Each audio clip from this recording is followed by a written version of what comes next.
எல்லோருக்கும் வணக்கம் நண்பர்களே. இப்படி ஒரு இன்ப அதிர்ச்சி நம்மளுக்கு எதுக்கு அனுபவிக்கிறதா வேண்டாமான்னு தெரியலையே நண்பர்களே. அதாவது குருட்டு பூனை விட்டத்தில் பாஞ்ச மாதிரி இன்னைக்கு 331 பாயிண்ட் நம்மளுடைய மார்க்கெட் ஏறி இருக்கு. இதனால 4 லட்சம் கோடி மார்க்கெட் கேபிட்டல் என்பது இன்னைக்கு ஒரே நாளில் மார்க்கெட்ல ஏறி இருக்கு. எதுக்காக இந்த 330 பாயிண்ட் மார்க்கெட்ல இன்னைக்கு ஏறி இருக்கு ரொம்ப கஷ்டமான சூழ்நிலையில அப்படின்னு பார்த்தீங்கன்னா, மிக முக்கியமான தகவல். நம்ம நாட்டுக்கு க்ரூட் ஆயில் வரக்கூடிய விஷயத்துல பல பிரச்சனைகள், ரஷ்யாவினுடைய ஆயில் வாங்கக்கூடாது, ஈரான் இருந்து வாங்கக்கூடாதுன்னு இருந்தப்ப நம்ம தான் எல்லாத்தையும் போய் கட்டிப்பிடி வைத்தியம் அப்படின்னு சொல்லி பல பேர்த்த ஃப்ரெண்ட்ஷிப்பே வச்சிருக்கோம். இப்போ என்ன ஒரு மிக முக்கியமான தகவல் அப்படின்னா, யுஏஇ இந்த ஓபிஇசி அமைப்பிலிருந்து வெளியேறி இருக்காங்க. இதனால என்ன ஆகுது அப்படின்னு பார்த்தீங்கன்னா, குரூட் ஆயிலுடைய விலையில மேபி சரிவுகள் வரலாம் அப்படின்ற மாதிரி ஒரு விஷயம். ஆனால் அதில் விலை மாற்றமே வராட்டி கூட பரவாயில்லைங்க நண்பர்களே. நம்மளுக்கு ஆயில் சப்ளை, குரூட் ஆயில் சப்ளைல பல்வேறு முட்டுக்கட்டைகள் இருக்கு.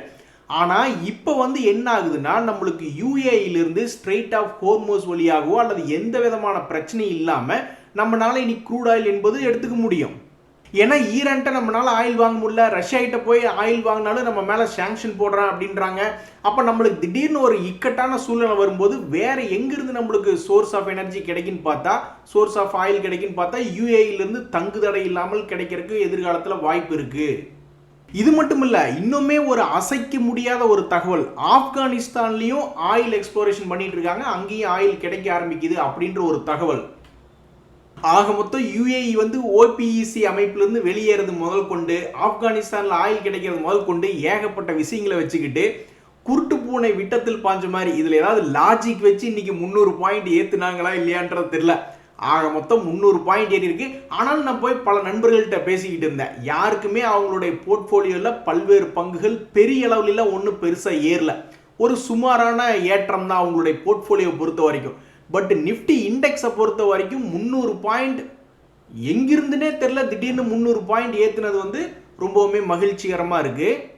இந்த சமயத்தில் தான் ஒரு நண்பர் அவருடைய எக்ஸ்பீரியன்ஸை ஷேர் பண்ணுறாரு. ஒரு சிங்க குட்டி மாதிரி அவர் ஒரு ஃபுல் டைம் ட்ரேடர். கிட்டத்தட்ட 6 புரோக்கர்களிடம் அக்கௌண்ட் வச்சு ட்ரேட் பண்ணிக்கிட்டு இருக்காப்புல. ஸ்விங் ட்ரேடிங் முதல் கொண்டு ஏகப்பட்ட ட்ரேடிங் பண்ணிக்கிட்டு இருக்காப்புல. ஆனால் பர்டிகுலராக ஒரு அக்கௌண்ட்டை அவர் எல்லாம் எடுத்து கம்பேர் பண்ணி பார்க்குறாரு. லாங் டேர்முக்கு வச்சிருக்கக்கூடிய புரோக்கர் அக்கௌண்ட்ல ரொம்ப சிம்பிளா எதுவுமே கிடையாது. ஒரு இன்வெஸ்ட்மெண்ட் பண்ணியிருக்காரு, அதுக்கப்புறம் அதை திரும்பி கூட பார்க்கறது இல்லை. அதை எடுத்து பார்த்தா கிட்டத்தட்ட 23% கெயின்ல இருக்கு. ஆனால் அதுவே பல இடங்கள்ல அவர் ட்ரேடு பண்ணிக்கிட்டு இருக்காரு, அதில் அந்த அளவுக்கு வருமானம் இல்லை. ஸோ ஷேர் மார்க்கெட்டுக்குள்ள ஒரு மீன் குட்டி மாதிரி அங்கே இங்கேன்னு பூந்து பூந்து வெளியே வந்துக்கிட்டு இருக்கக்கூடிய இவருடைய எக்ஸ்பீரியன்ஸே என்ன சொல்லுதுன்னா, மார்க்கெட்டில் பணத்தை போட்டையா கம்முன்னு விட்டுரு, அது எப்போ வருதோ அப்போ லாபத்தை எடுத்துக்கலாம், எந்த விதமான ப்ரெஷர் இல்லாமையே அதனுடைய வளர்ச்சி என்பது ரொம்ப கஷ்டப்பட்டு ட்ரேடிங் பண்ணி வர்ற வருமானத்தை விட ஜாஸ்தி அப்படின்றதான் இவருடைய எக்ஸ்பீரியன்ஸ். அதாவது நண்பர்களே, ஏன் நிறைய பேர் இன்வெஸ்ட்மெண்ட் விட்டுட்டு சில நேரங்களில் பேனிக் ஆயிடுறாங்க. ட்ரேடிங் சைடு போயிடலாம், இன்வெஸ்ட்மெண்ட் எப்படி இருக்கும்னே தெரியலையே எதிர்காலம் அப்படின்ற மாதிரி சில நேரங்களில் பேனிக் ஆயிடுறாங்க. ஒரு உதாரணத்துக்கு பார்த்தீங்கன்னா, இந்த GRSE Garden Reach Shipbuilders அப்படின்ற பங்கு எத்தனை முறை ஏறுற மாதிரி காமிச்சு இறங்கிடுறான், ஏறுற மாதிரி காமிச்சு இறங்கிடுறான், ஏறுற மாதிரி காமிச்சு இறங்கும் பொழுது ஒரு மாதிரி பேனிக் ஆயிடுது. ஒருவேளை லாங் டேர்ம்ல மறுபடியும் திரும்பி தன்னுடைய பழைய கையெல்லாம் தொடுவானோ இல்லையோ அப்படின்ற மாதிரி பேனிக் ஆயிடுது. கடைசியில் பார்த்தா அவனுக்கு பண்ணிடுறானுங்க, எல்லா பேட் நியூஸையும் பரப்பி விட்டுறானுங்க. அந்த பிரச்சனை, இந்த பிரச்சனை, இந்த பிரச்சனை. அதுலேயும் குறிப்பாக ட்ரம்ப் சொல்கிறாரு, எனக்கெல்லாம் இன்ட்ரெஸ்ட் இல்லை, எனக்கெல்லாம் டைம் இல்லை அப்படின்னு சொல்லிட்டு கப்பலை கொண்டு போய் ஈரானுக்கு பக்கத்தில் நிறுத்திட்டு உன்னுடைய போர்ட்டுக்கு எந்த கப்பலும் போகக்கூடாது, உங்ககிட்ட இருந்து எங்கிட்ட வரக்கூடாது, அந்த நாட்டையும் முடிச்சிடுறாங்க. நம்ம நியூஸ் எல்லாம் கேள்விப்படும் போது அவ்வளோதான், அந்த ஈரான் நாடு முடியும் போது நம்ம நாட்டையும் சேர்த்து முடிச்சிருவாங்க போல இருக்கே அப்படின்ற மாதிரி ரொம்பவுமே ப்ரெஷர். அவ்வளவுதான், இந்த ஐடியா எவன் கண்டுபிடிச்சான்னு தெரியல, பிளாக்கேட் ஐடியா. அவ்வளோதான், ஈரானே முடிஞ்சிருச்சு. இனி அவங்க பேச்சுவார்த்தைக்கு வர்றாங்க, சமாதானத்துக்கு வரும்பொழுது இல்லை எனக்கு டைம் இல்லை, இன்ட்ரெஸ்ட் இல்லை அப்படின்ற மாதிரி ட்ரம்ப் அவர்கள் வண்டி ஓட்டிக்கிட்டு இருக்காப்புல. ஸோ அந்த பிரச்சனைகள் ஓப்பனாக இருக்குது அல்லது புது பிரச்சனைகள் வருது அப்படின்றதுனால பல முதலீட்டாளர்கள் பேனிக் ஆயிடுறாங்க. ஒருவேளை திரும்பி தன்னுடைய பழைய கை வரமாட்டானோ இல்லையோ அப்படின்ற மாதிரி சில பேர் ட்ரேடிங் சைடு போகிறாங்க. கடைசியில் அதைய மெஷர்மெண்ட் பண்ணி பார்க்கும் பொழுது இந்த ஜிஆர்எஸ்சி எவ்வளவு சிம்பிளாக சமீபத்தினுடைய லோலிருந்து இன்னைக்கு தேதி கணக்கெடுத்து பார்த்தா 55% ஏறி இருக்கான். ஆனால் யாருக்குமே சத்தியமாக நம்பிக்கை இருக்காது இந்த பங்கு தன்னுடைய பழைய ஹையை வந்து திருப்பி தொடுவான் அப்படின்ற மாதிரி. ஆனால் இன்றைக்கி அது வந்து தொற்றுருக்கு. மெஷர்மெண்ட் பண்ணி பார்த்தா கிட்டத்தட்ட 50% வளர்ச்சி. ஸோ இதைத்தான் அந்த நண்பர் சொல்கிறாப்புல, நானும் எத்தனையோ ட்ரேடிங்களை பண்ணி பார்த்துக்கிட்டு இருக்கேன், அதுலாம் இல்லாத ஒரு வருமானம். இன்வெஸ்ட்மெண்ட், லாங் டைம் இன்வெஸ்ட்மெண்ட்டில் பணத்தை போட்டுட்டு கடைசியில் போய் ஓப்பன் பண்ணி பார்த்தா அவன் தான் பீட் பண்ணியிருக்கான் அப்படின்ற மாதிரி. அதே மாதிரி நண்பர்களே, நம்மளுடைய ஸ்டாக் மார்க்கெட்டில் இந்த பஜாஜ் ஃபைனான்ஸ் அப்படின்ற பங்குக்கெல்லாம் இறங்கி ஏறதை பற்றி என்ன நினைக்கிறீங்க அப்படின்னு கேட்டால், அதெல்லாம் எங்களுக்கு சாதாரண தம்பி அப்படின்ற மாதிரி அந்த பஜாஜ் ஃபைனான்ஸ் அப்படின்ற பங்கு அடிக்கடி இறங்கி ஏறிக்கிட்டே இருக்கும். அந்த வகையில் சமீபத்தில் இந்த பங்கு 775 ரூபாய்க்கு போய் விழுந்தவன் எவ்வளவு அசால்ட்டாக 935 சம்பாரிச்சு கொடுத்துருக்கான் பார்த்தீங்களா. ஆனால் இதே மாதிரி தான் இன்னொரு பெரிய ஆள் ஹெச்டிஎஃப்சி பேங்க், என்ன பிரச்சனைன்னு தெரியல, அவன் மட்டும் ஏற மாட்டேன்றான். ஏகப்பட்ட பேர் சமீபத்தில் 10%லேருந்து 20% சம்பாரிச்சு கொடுத்துட்டாங்க. ஐசிஐசி பேங்க் ஆகட்டும், ஆக்சிஸ் பேங்க் ஆகட்டும், பஜாஜ் ஃபைனான்ஸ் ஆகட்டும், இப்படி எல்லாரும் சம்பாரிச்சு கொடுத்துட்டாங்க. உனக்கு மட்டும் அப்படி என்ன உனக்கு அப்படின்ற மாதிரி இந்த ஹெச்டிஎஃப்சி பேங்க் அப்படின்ற பங்கு கடுமையான சரிவுக்கு பிறகு ஏறாமல் அடம் பிடிச்சிக்கிட்டு ஒரே இடத்துல உட்காந்துக்கிட்டு இருக்கான். ஆனால் இந்த பஜாஜ் ஃபைனான்ஸ் எல்லாம் சர்வ சாதாரணமாக இறங்கி ஏறிக்கிட்டு இருக்கு. ஆக மொத்தம் ஹெச்டிஎஃப்சி பேங்க்கோடவும் அதிகமான வால்டிலிட்டி யார் அப்படின்னா ஃபைனான்ஸ் பங்குகளில் இந்த பஜாஜ் ஃபைனான்ஸ் என்பது தான் முன்னுக்கு ஓடி வருகிறது. நண்பர்களே, அதே மாதிரி சும்மா சொல்லக்கூடாது. இந்த பந்தன் பேங்க் எல்லாம் சமீபத்தில் பிக்சர்லேயே இல்லை அப்படின்ற மாதிரி இருந்தது. அப்படி இருந்த பங்கு இன்றைக்கு Q4 ரிசல்ட்டை காரணமாக வச்சுக்கிட்டு மேலே ஏற்றி விட்டுருக்காங்க. எப்படி ஏற்றி விட்டுருக்காங்கன்னா, தன்னுடைய வீழ்ச்சியிலிருந்து 140 ரூபாயில் ட்ரேட் ஆகிட்டு இருந்தான் ஒரே ஒரு மாதத்துக்கு முன்னாடி. இன்றைக்கி எடுத்து பார்த்தா மறுபடியும் 203 ரூபாயில் ட்ரேட் ஆகிட்டு இருக்கு. ஸோ Q4 ரிசல்ட்டு பல பங்குகளுக்கு உதவிகரமாக இருந்திருக்கு. அதில் இந்த பந்தன் பேங்க் என்பது ஒன்று. ஸோ மாருதி சுசுகி என்ன பண்ணுவான் அப்படின்றது தெரியல. கரெக்டாக சென்டர் பாயிண்ட் ஒரு 250 டேஸ் மூவிங் ஆவரேஜ் பக்கத்தில் வந்து நின்று இருக்கக்கூடிய இந்த மாருதி இனி தன்னுடைய ப்ரைஸ் மூவ்மெண்ட் எந்த பக்கம் இருக்கும் அப்படின்றது பொறுத்து இருந்து பார்க்கணும். சமீபத்தில் தான் இந்த ஆட்டோ துறை பங்குகள் கொஞ்சம் சுமாராக இருந்ததே, அது அந்த மஹிந்திரா பங்கு கீழே உழுக ஆரம்பித்தான் ஒரு குறிப்பிட்ட இன்சிடென்ட்டுக்கு அப்புறம். அதுக்கப்புறம் பல்வேறு ஆட்டோத்துறை பங்குகள் கீழே தான் இருக்குது. அதில் வேற இடையில நிறையா பேர் வந்து இந்த பெட்ரோல் வண்டிகள், டீசல் வண்டிகளுக்கெல்லாம் இனி எதிர்காலம் கேள்விக்குறி, எலக்ட்ரிக் வெஹிக்கிள் அப்படின்ற மாதிரி ஒரு குரூப்பு சில முக்கியமான புள்ளிகள் பேசுகிறாங்களா. அதனால் சமீபத்தில் ஆட்டோத்துறை அப்படின்ற பங்குகள் எல்லாமே ஒரு சென்டர் பாயிண்டில் வந்து நிற்கிது. இனி இந்த சென்டர் பாயிண்ட்லேருந்து மேலேயா கீழே என்பது பொறுத்து இருந்தால் பார்க்கணும். மாமா, இனி உங்கள் வீட்டுக்கு வந்தால் நீங்கள் எனக்கு மட்டன் குழம்பு தான் போடணும், மட்டன் விருந்து தான் வைக்கணும் அப்படின்ற மாதிரி இந்த ஓஎன்ஜிசி அப்படின்ற பங்கு தொடர்ந்து ஏறிக்கிட்டே இருக்கு. என்ன ஒரு ஆச்சரியம்! இப்படி ஏறினதுனால என்ன ஆயிருக்குன்னா, தன்னுடைய பழைய ஹை 2024 என்ன ஹை இருந்ததோ அதே ஹையை வந்து இப்போ 2026 திருப்பி பிடிச்சிருக்கக்கூடிய ஒரு செய்தி இந்த ஓஎன்ஜிசி அப்படின்றதுல இருக்கு. கோல் இண்டியாலையும் அதே மாதிரி தான். கோல் இண்டியாவும் தன்னுடைய பழைய ஹையை மீட்டெடுத்துருக்கு. இதுக்கு என்ன காரணம் அப்படின்னா, கண்டிப்பாக அதான் பாருங்க, எங்கேயோ நாட்டில் ஒரு பிரச்சனை நடக்குது, எது நடக்குதோ அது நன்றாகவே நடந்தது அப்படி நல்லதுக்கு நடக்குது அப்படின்ற மாதிரி ஒருத்தர் படக்கூடிய ஒரு துன்பத்தில் இன்னொரு பக்கம் இப்படி நடக்குது. இது பாருங்க, இந்த உலகம் எவ்வளவு மோசமாக இருக்குது அப்படின்ட்டு. அங்கே ஈரான் வார் வந்து ஈரான் இப்போ பயங்கர சிரமத்துக்குள்ளே இருக்கா. கொண்டே கப்பலை நடுவில் நிறுத்தி வச்சுட்டு உன் நாட்டுக்குள்ளே எதுவும் அனுப்ப விட மாட்டோம், வெளியே எடுத்துட்டும் போக முடியாதுன்ற மாதிரி ரொம்ப கொடுமை. அந்த ஈரான் மக்கள்லாம் இன்னும் எவ்வளவு துன்பத்தை அனுபவிக்க போகிறான்னு தெரியல. ஆனால் அப்படியே அவங்க அங்கே ஒரு சம்பவம் நடக்கும் பொழுது நம்ம நாட்டில் பல்வேறு எனர்ஜி கம்பெனிஸ் தன்னுடைய இங்கேயும் பல பேர் சோகத்தில் இருந்திருப்பாங்க. உச்சியில் 2 வருஷத்துக்கு முன்னாடி பணத்தை போட்டுட்டு ஐயோ பணம் போச்சே அப்படின்ற மாதிரி உட்காந்துக்கிட்டு இருந்திருப்பாங்க. அவங்களுக்கு இன்னைக்கு பழைய ரேட்டுக்கு அந்த பணம் என்பது வந்திருக்கு அப்படிங்கும் பொழுது எது நல்லது எது கெட்டதுன்னே ஒன்றும் புரிஞ்சுக்க முடியல இந்த உலகத்தில். அதே மாதிரி இந்த ரிசல்ட் வந்திருக்கக்கூடிய தருணத்தில் இந்த எட்டர்னல் ஜொமேட்டோ அப்படின்ற பங்குமே மிக முக்கியமான ஒரு குறிப்பிட்ட இடத்துல இருக்குது. இனி தன்னுடைய பழைய வீழ்ச்சிக்கு பக்கத்தில் போகிறதா அல்லது தன்னுடைய பழைய எழுச்சிக்கு எந்த பக்கம் போகிறதா இருந்தாலும் அவன் 100 ரூபாய்க்கு பக்கம் நகர வேண்டியதாக இருக்குது. தன்னுடைய பழைய கை என்பது 360 பக்கத்தில், அது இங்கே 40% தள்ளி இருக்குது. அதே மாதிரி தன்னுடைய பழைய வீழ்ச்சி என்பதும் கிட்டத்தட்ட ஒரு 25% என்பது தள்ளி இருக்குது. ஸோ இப்படி இருக்கக்கூடிய நேரத்தில் இந்த எட்டர்னல் அப்படின்ற பங்கு என்ன செய்யும்? அதாவது நண்பர்களே, சில ஷேர்களை வாட்ச் பண்ணிக்கிட்டு இருந்தோம்னா அவன் 7 ரவுண்டு பக்கம் சும்மா போய்கிட்டு வருவான். சரி ஒரு 8வது ரவுண்டை எங்களுக்காக இருந்தால் ஒரு ரவுண்டு போயிட்டு வா அப்படின்னு சொல்ல என்ட்ரானா அதுக்கப்புறம் அப்படியே குப்புறப்படுத்துக்கும். ஆக மொத்தம் நான் பார்த்த வரைக்கும் பல பங்குகள் நம்ம நினைக்கிற மாதிரி பெருசாக நடக்கிறதில்ல.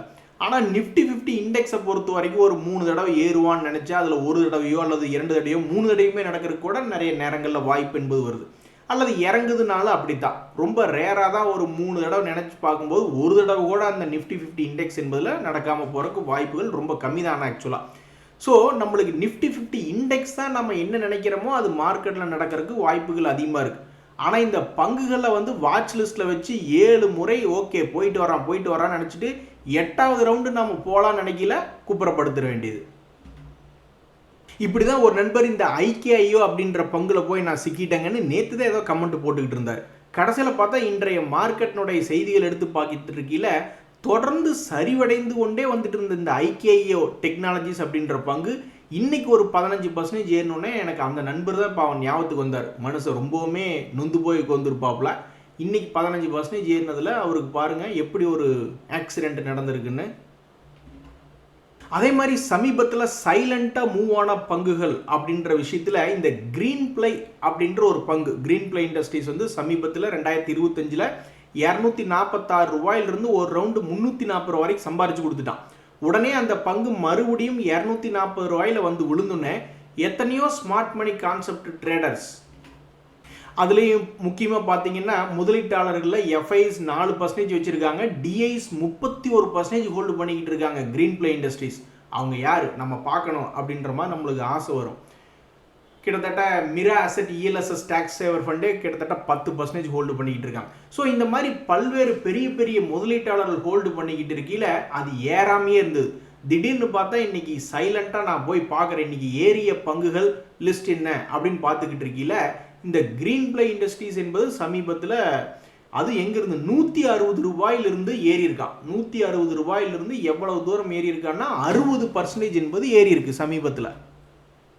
எப்படியோ அந்த DIs அந்த மியூச்சுவல் ஃபண்ட்ஸ் எல்லாம் மனசு நிம்மதியாக அப்பாடா எப்படியோ ஏறி வந்துட்டான்டா சாமி அப்படின்ற மாதிரி நிம்மதி பெருமூச்சு விட்டுக்கிட்டு இருப்பாங்க. நண்பர்களே, இதிலிருந்து என்ன தெரியுதுன்னா அந்த கிரீன் பிளை IKIO எல்லாம் பார்க்கும்பொழுது லாபமோ நஷ்டமோ எந்த மார்க்கெட் கேபிட்டல் கொண்ட பங்குகள் இருந்து வேணாலும் வரலாம். லார்ஜ் கேப்லையும் வரலாம், மிட் கேப்லையும் வரலாம், ஸ்மால் கேப்லையும் வரலாம், மைக்ரோ கேப்லையும் வரலாம். ஸோ மார்க்கெட் ரிஸ்க் என்பது எல்லா வகையான பங்குகள்லையும் இருக்குது. ஸோ ஒரே ஒரு ஸ்ட்ராட்டஜி தான் இது போன்ற பங்குகளெல்லாம் டீல் பண்ணுறதுக்கு. வாரன் பஃபட் அவர்கள் சொன்ன மாதிரி எந்த ஒரு கம்பெனியாக இருந்தாலும் லாபம் செய்யக்கூடிய பங்கு, நிலச்சி நிற்கக்கூடிய பங்கு, நல்ல பிஸ்னஸாக இருக்கும் பொழுது கிராஷ் ஆகிற சமயத்தில் தான் அது எல்லாமே அது என்னென்னு கவனித்து பார்க்கணுமே ஒழிஞ்சு மற்ற டைம் இல்லை. ஏன்னா எந்த ஒரு மார்க்கெட் கேபிட்டல் கொண்ட பங்கு கிட்ட போனாலும் அந்த மார்க்கெட் ரிஸ்க் என்பது இருக்க தான் செய்யுது. நண்பர்களே, நம்மளுக்கு ஹாஸ்பிட்டல் பில் ஏற தான் நிறைய ஹெல்த் இன்சூரன்ஸ் கம்பெனிகளே ஞாபகத்துக்கு வரும். அப்படிதான் இந்த ஸ்டார் ஹெல்த் அப்படின்ற பங்கு இன்னைக்கு ஒரு 3.5% ஏற்றி விட்டுருக்காங்க. மிக கடுமையான சரிவை சந்தித்த ஒரு பங்குகளில் இந்த ஸ்டார் ஹெல்த் அப்படின்ற பங்கு உண்டு. சமீபத்தினுடைய உச்சியிலிருந்து 60% இறங்கிவிட்ட ஒரு பங்கு தான் இந்த ஸ்டார் ஹெல்த். ஆனாலும் இந்த பங்கு எப்பவும் நஷ்டம் அப்படின்ற நிலைமைக்கு இந்த பங்கு போனதில்லை. எப்போ ஒரே ஒரு தடவை வந்து நஷ்டத்தில் ரிப்போர்ட் பண்ணக்கூடாதுன்னு நினச்சாங்களா என்னன்னு தெரியல. எப்படி பார்த்தாலும் 1 கோடி லாபம் அப்படின்னு ஒரே ஒரு குவார்ட்டரில் மட்டும் சொல்லியிருந்தாங்க. சரி, ஓகே. அதுக்கப்புறம் அது பெரும்பாலும் என்றைக்குமே நஷ்டம் அப்படின்னு ரிப்போர்ட் பண்ண பங்கே கிடையாது இந்த ஸ்டார் ஹெல்த். இப்படி இருக்கக்கூடிய சூழ்நிலையில் தான் அந்த பங்கு என்பது கிட்டத்தட்ட 60% என்பது இறங்கி விட்டது. அதுக்கப்புறம் இப்போ நம்ம கணக்கெடுத்து பார்க்கும்பொழுது ஆல்மோஸ்ட் வந்து 73% திருப்பி ஏற்றிருக்கான். 60% இறக்கிட்டு அப்புறம் 73% திருப்பி ஏற்றிருக்கான். நான் போய் பார்த்துக்கிட்டு இருந்த வேற ஏதாவது முக்கியமான பெரிய பிரபலமான பங்குல 60% பக்கம் ஏதாவது இறக்கி விட்டுருக்கான். இந்த ஹேவல்ஸ் அப்படின்ற ஒரு பங்கு அது வந்து லாபம் செய்யக்கூடிய பங்கு தான். ஆனால் அது வந்து தற்போதைக்கு ஒரு 44% வரைக்கும் கீழே இறங்கியிருக்கு. அதுக்கப்புறம் இன்னும் பெருசாக வளர்ச்சி என்பது வரல. இவன் வாழ்க்கையில் என்னைக்கு ஒரு கபி வரும் அப்படின்றது தெரியல. அதே மாதிரி தான் இந்த AWL அக்ரி பிஸ்னஸ் அப்படின்ற பங்கு அது சமீபத்தில் நஷ்டம் செய்யவே இல்லை. அந்த அதானி பிரிஞ்சு போனாலும் 293 கோடி லாபம் அப்படின்னு ரிப்போர்ட் பண்ணியிருக்காங்க. அது வந்து தன்னுடைய உச்சியிலிருந்து எவ்வளவு தூரம் இறங்கியிருக்கு அப்படின்னு பார்க்கும் பொழுது 80% இறங்கியிருக்கு. 80% இறங்கிய பின்பு தற்போது லாபம் செஞ்சு கொண்டு இருக்கக்கூடிய பங்கு அவனும் வந்து இன்னும் பெருசாக திரும்பி ஏறல. அதே மாதிரி இன்னொரு எக்ஸாம்பிள் பார்க்கணும்னா இந்த பஜாஜ் ஹவுசிங் ஃபைனான்ஸ் அவனும் வந்து 669 கோடி லாபம் அப்படின்ற மாதிரி தான் சமீபத்தில் ரிப்போர்ட் பண்ணியிருக்காங்க. இந்த பங்கு சமீபத்தில் எவ்வளவு பர்சன்டேஜ் இறங்கியிருக்கு தன்னுடைய உச்சியிலிருந்து அப்படின்னு பார்க்கும்பொழுது 60% தான் இறங்கியிருக்கான். இவனு 60% இறங்கிட்டு லேசாக இவனும் பெருசாக இன்னும் ரெக்கவரி ஆகலை. ஆனால் இந்த ஸ்டார் ஹெல்த் மட்டும் 60% இறங்கிட்டு 70% ரெக்கவரி ஆகிட்டான். நான் நினைக்கிறேன் இந்த ஹாஸ்பிட்டல் பில்லு ஏற ஏற இது போன்ற பங்குகளுக்கு டிமாண்ட் வந்திருக்கும். அதனால் இவனை பிடிச்சி 70% ஏற்றி விட்டாங்க போல். அதே மாதிரி இந்த மேஸ்டாக் அப்படின்ற பங்கு ஒரு 3% இன்னைக்கு ஏறி இருக்கு. இவனுமே வந்து சமீபத்தில் எவ்வளவு தூரம் இறங்கி விட்டு ஏறி இருக்குன்னு பார்த்தீங்கன்னா இது 45% இறங்கியிருக்கு. பல்வேறு பங்குகள் 60%, 80% இறங்கிட்டு லேசாக ஏறிய சில நிலைமையில் இந்த பங்கெல்லாம் வந்து வெறும் 45% தான் தன்னுடைய உச்சியிலிருந்து சமீபத்தில் இறங்கியிருக்கு. இறங்கினதுக்கு அப்புறமே அந்த பங்கு தற்போதைய விலை என்பது பார்க்கும்பொழுது ஒரு 35% என்பது ரெக்கவரியான ஒரு பங்காக இன்றைய செய்தியில் இந்த மஸ்டாக் என்பது இருக்கு. ஸ்டார் ஹெல்த், மஸ்டாக் எல்லாம் இறங்கி ஏறிட்டானுங்க. சில பங்குகள் கீழே இறங்கி கிடந்த பங்குகள் இன்னும் பெருசாக ஏறல. அவனை என்னைக்கு ஏறுவானுங்க அப்படின்றது பொறுத்து இருந்தால் பார்க்கணும். நண்பர்களே, வேறு என்ன மார்க்கெட்டில் தகவல்னா இன்னைக்கு எல்லா பங்குகளுமே பெருசாக ஏறி வரல. ரொம்ப குறைவான பங்குகள் தான் ஏறி வந்திருக்கான். அதுலேயும் சில பாப்புலரான பங்குகள் சிஎட் லிமிட்டெல்லாம் இன்னைக்கு 6% என்பது மேல் நோக்கி ஏறி வந்திருக்கு. சமீபத்தில் கூட கீழே இறங்கி பயமுறுத்திக்கிட்டே இருந்தான். இவன் தொடர்ந்து கீழே போக போறானா ஏற போறானான்னு அந்த 200 days மூவிங் ஆவரேஜை ஃபாலோ பண்ணுறவங்கள பாடாப்படுத்தி எடுத்திருக்கான். இப்படி இருந்தால் நாங்கள் என்னையே உன்னை நினைக்கிறது? நடுவில் ஒரு கோடு 200 days மூவிங் ஆவரேஜ் இருக்கு. மேலே இங்கேயும் போயிட்டு வந்துக்கிட்டே இருந்தால் நாங்கள் என்னையா நினைக்கிறது? ஆனால் இந்த கொச்சின் சிப்பியாடு பாருங்க, அவன்லாம் ஒரு தடவை முடிவெடுத்தா என் பேச்சை நானே கேட்க மாட்டான் அப்படின்ற மாதிரி சமீபத்தில் 200 days மூவிங் ஆவரேஜை தொட்ட உடனே கீழே விழுந்துட்டான். அவன் எங்காவது இப்படி ஒரே இடத்துல சுற்றிக்கிட்டு இருந்தானா மறுபடியும் இன்னொரு இடம் தொட்ட உடனே கீழே விழுந்துட்டான்.